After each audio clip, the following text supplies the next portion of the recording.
જે દરિયાથી પણ વધુ ગહન અને આકાશથી પણ વધુ વિશાળ છે. આમ તો આપણે બધા માનવ છીએ, છતાં કેટલીય વાર માનવતાના પગલાં ભૂલાઈ જાય છે.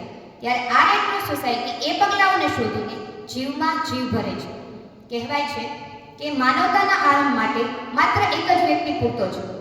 આ વિચાર સાબિત કર્યો હેનરી ડ્યુનેન્ટે જ્યારે તેમણે 1859માં સોલ્ફેરિનોના યુદ્ધમાં હજારો ઘાયલ લોકોને મદદ કરવાનો પ્રયાસ કર્યો.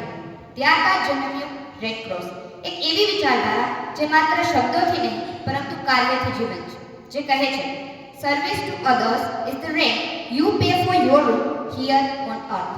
એટલે કે બીજાઓની સેવા કરવી એ આ ધરતી પર તમારા અસ્તિત્વનું ઋણ ચૂકવવાનું કાર્ય છે, જે તમારા જીવનને સાર્થક બનાવે છે.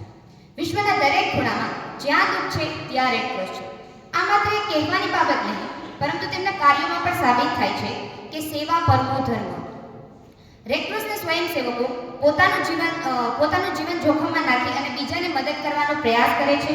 યુદ્ધના સમયમાં તે આશાની કિરણ બની રહ્યા છે અને કુદરતી આપત્તિ સમયે તેઓ જીવ અને જીવન વચ્ચેના અંતરને ઘટાડી આપે છે.